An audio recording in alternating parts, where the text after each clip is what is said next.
Training camp for the Seattle Kraken starts on Thursday, and I think the three Fs might be in full effect under the Lambert era.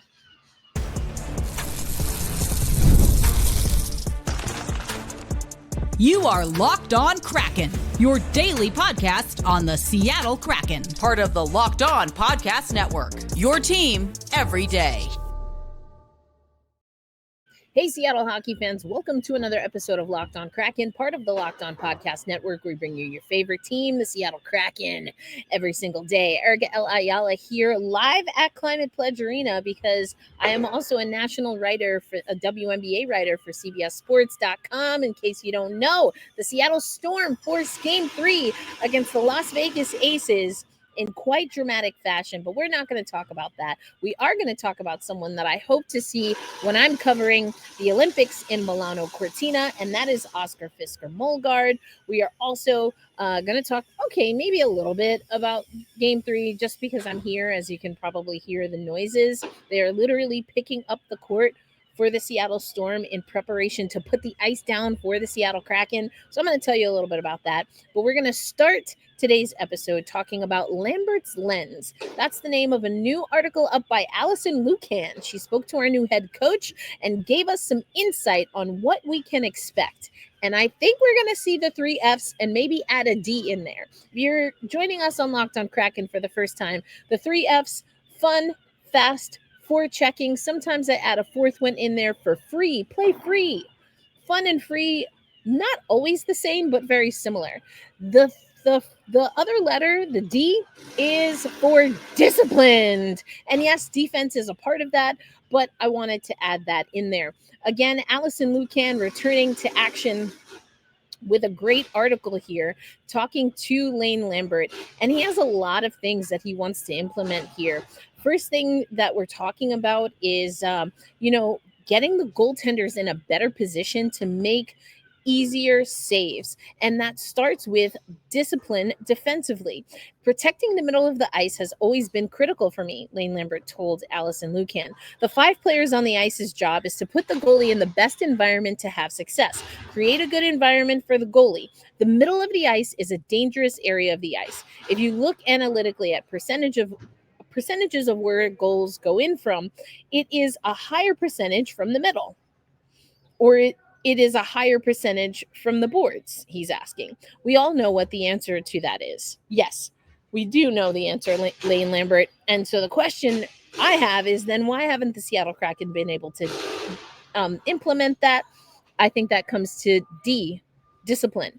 And, well, also D for defense. But anyway, so this is something Lane Lambert wants to do. Allison breaks down Toronto's 5-on-5 defense because Lambert was working with the Toronto Maple Leafs, and she writes that he tries to affect some of this. He's going to try and impact and have the same impact, I should say, on the Seattle Kraken that he had in Toronto by reinforcing specific systems, especially in your own zone, but then also in the neutral zone, which I think is huge.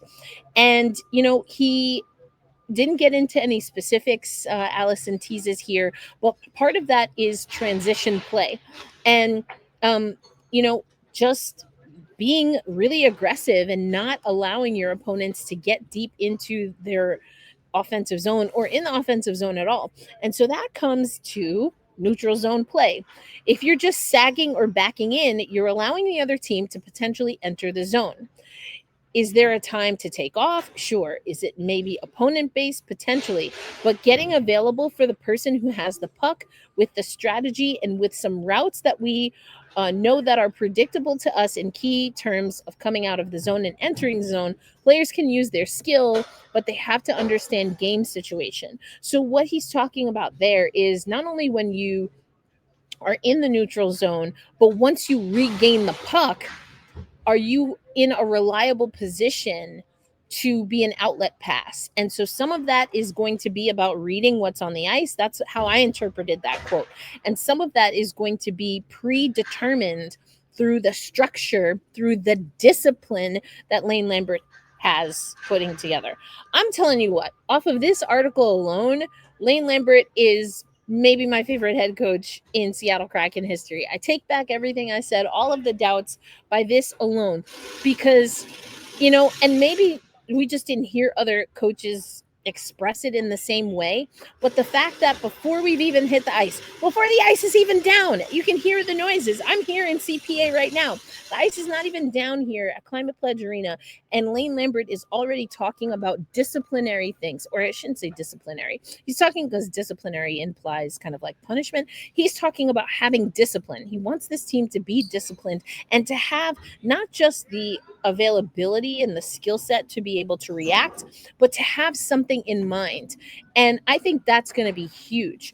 Now, what does that look like from an offensive side? He also talks about instincts of players here, but you have to have somebody in front of the net, is what he's talking about. He's talking about how goaltending and, quite honestly, defense in this league. I'm sorry, I can move out of your way. Thank you. And quite honestly, defense in this league is too good for you just to think you're going to shoot a hard shot and get a freaking goal. This is the National Hockey League, people. You can't just do that. And so the fact that he's talking about offensive zone structure as well, which includes having a net front presence, that to me is huge. And yes, we did hear Dan Bilesma talk about that, but that some people think that fell by the wayside, or defense fell by the wayside because of that. I don't necessarily subscribe to that.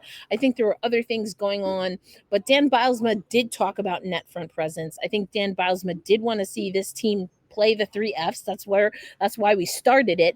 But there were just maybe not enough disciplinary kind of cornerstones. And maybe I don't know, but I like what Lane is talking about here. And he wants there to be a balance between just getting more shots versus getting quality shots. Now, that is the name of the game for every coach. And striking that balance is going to look a little bit different with every team, but he sounds like he's going to really charge this team with figuring that out, knowing it situationally, knowing it within your skill set, and all of the other factors. And sometimes you just have to have a full repertoire and be able to have so many repetitions with all of it that you know when to execute. Okay. And another thing, of course, he's talking about is special teams. You've got to move the puck, and you have to strike while the iron is hot, is what Lambert says about the power play. On the penalty kill, he's talking about shots blocked. There's no point in putting players in position to have to do that over and over again. You need to block shots, and you don't want to rely too much on it. He's talking about it's about stick position. Oh my goodness. If I could fall in love with a quote, it might be this. Penalty killing is about stick position. It's about angles. It's about body position. Okay, if you are an everydayer, you know that I can obsess with body positioning. I obsess about good body positioning. I rant about bad body positioning.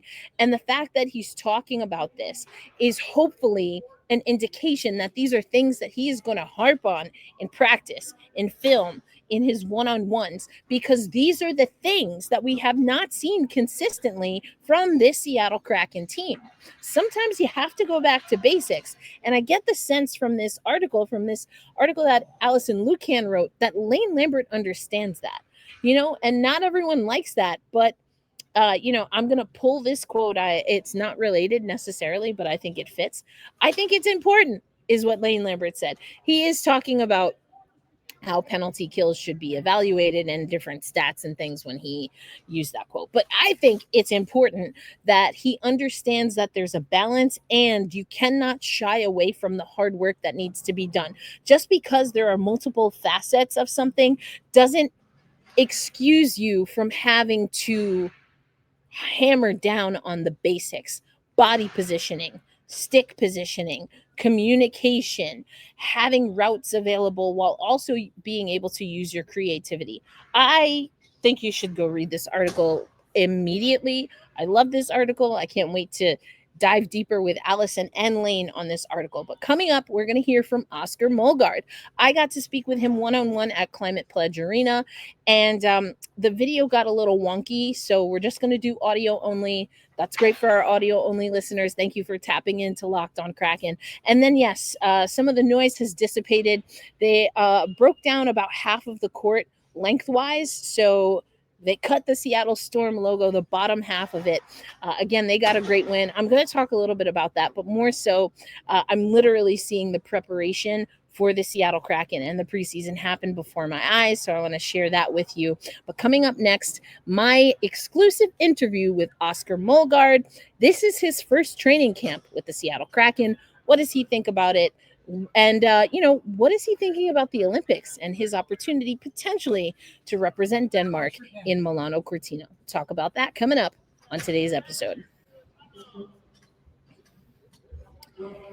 This episode of Locked on Kraken brought to you by our friends at FanDuel. The season is here. The NFL season is here. The NHL season is almost here. And FanDuel is making sure you're ready to kick off with a can't-miss offer. Right now, new customers can bet $5. And if your first $5 bet wins, you'll get $300 in bonus bets to use across the app. A lot of people love using FanDuel because you have player props, same game parlays. You can even jump in while the live action is happening. It makes game day more exciting. You have all of those opportunities to, win a little money while watching your favorite team. It's quick, it's easy, and it's the best way to add a little more energy to Sundays. And if you are ready to play, download the FanDuel app now by visiting FanDuel.com to get started. That's FanDuel.com to place your first $5 bet.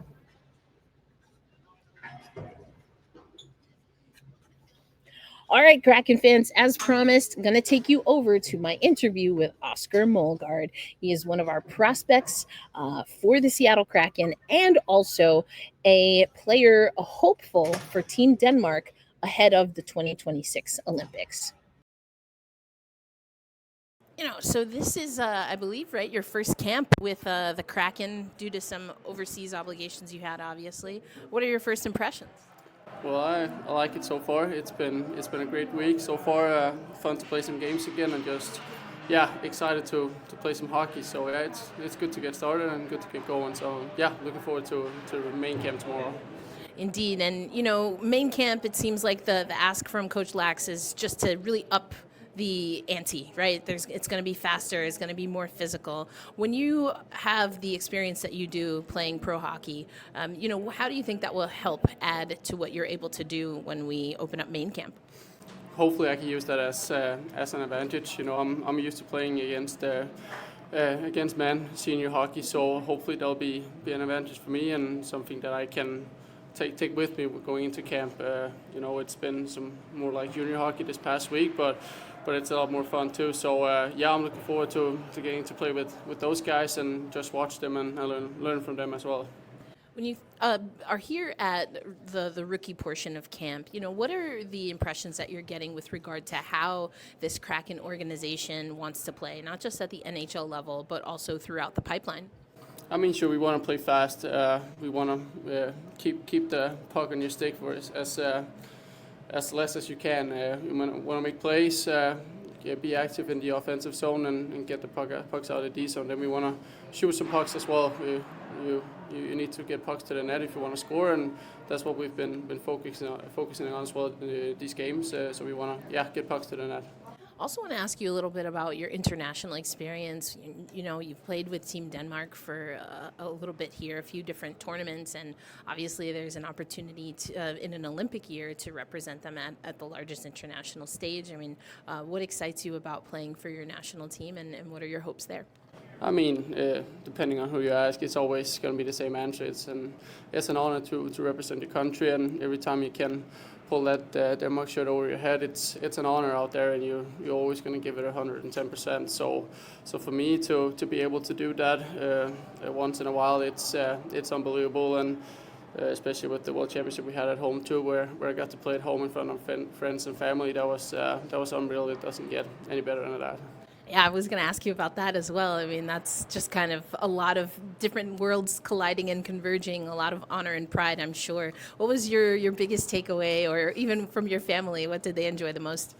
I mean, it was just special, you know.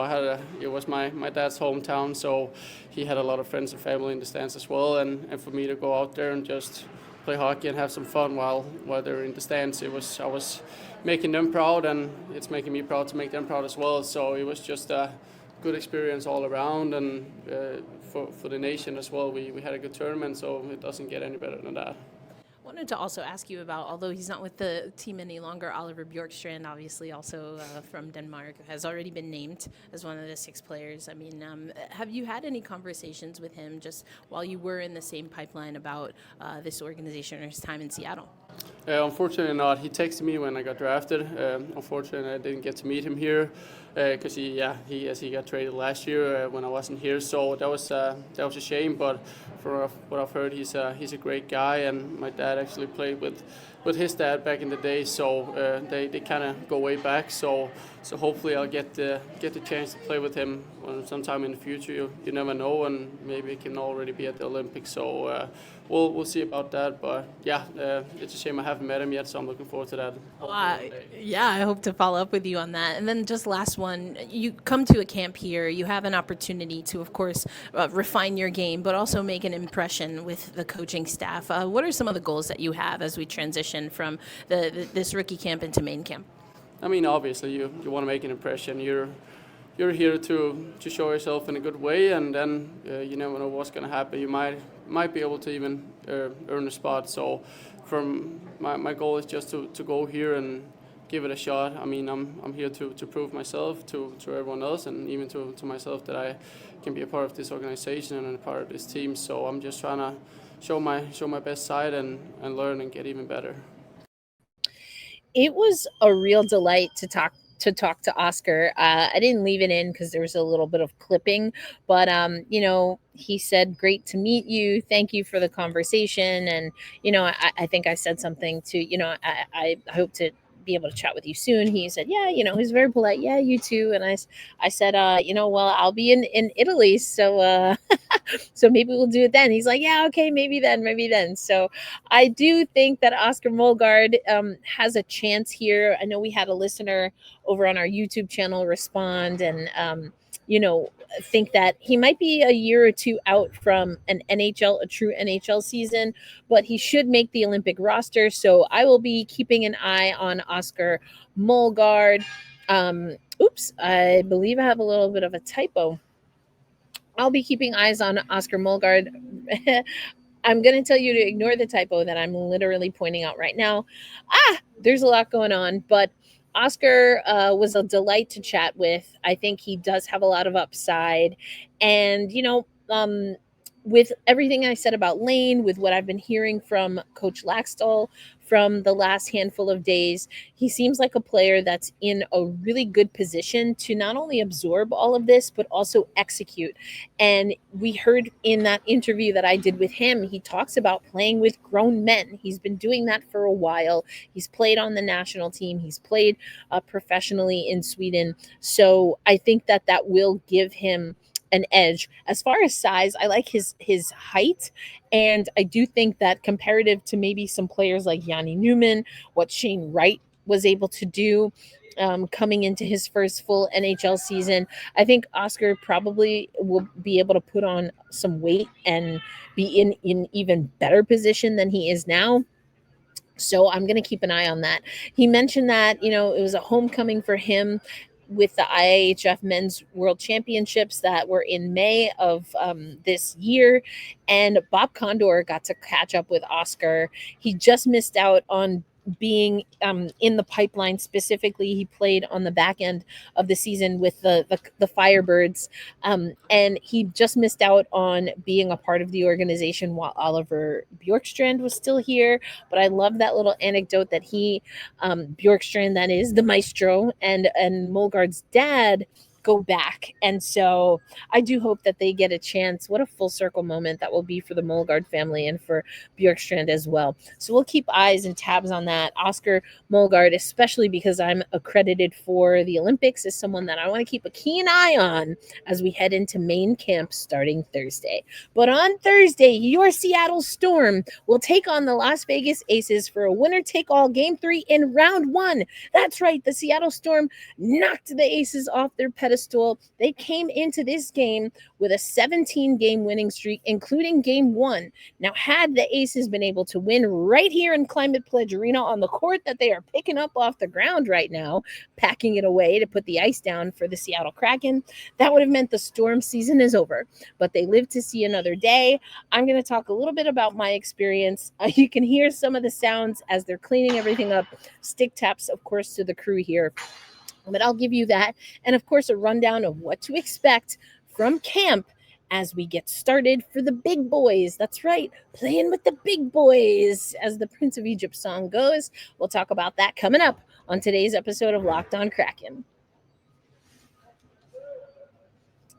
Today's episode of Locked On Kraken also brought to you by our friends at Indeed. You just realized your business needed to hire someone yesterday. How can you find amazing candidates fast? Easy. Just use Indeed.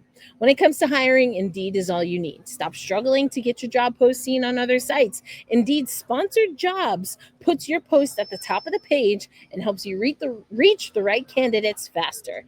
Now, I know all about hiring as someone who owns and manages her own business. It's not the easiest thing. You have to make sure you carve out the right kind of budget for it, and that you also make sure that your budget reflects the skill set and the qualities that you're looking for.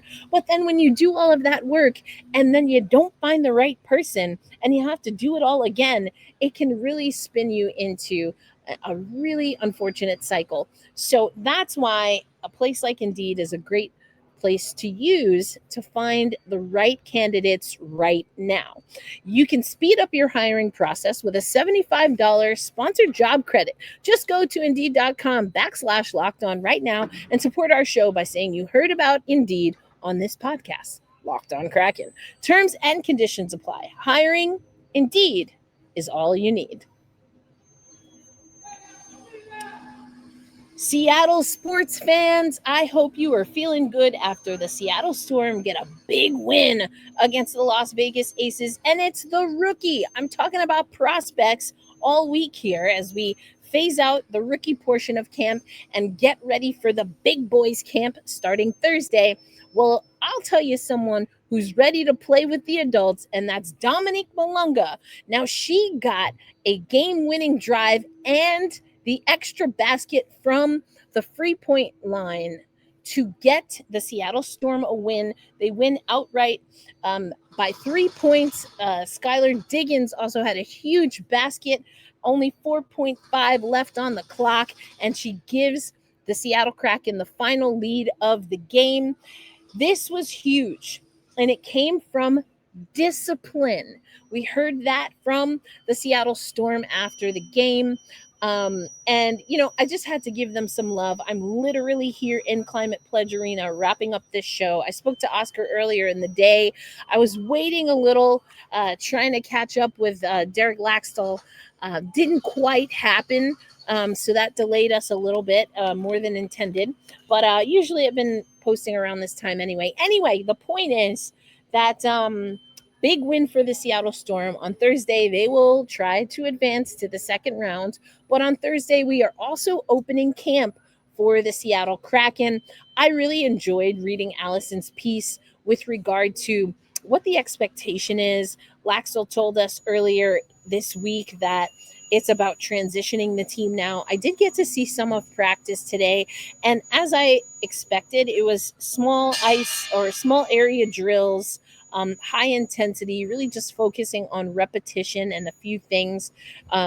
And so I'm very curious to see who will transition from the rookie portion of camp into main camp the best. I think Molgaard could be one of those. He almost kind of alluded to that it was a more of a junior level feel. But again, he's played internationally at the pro level, international to us.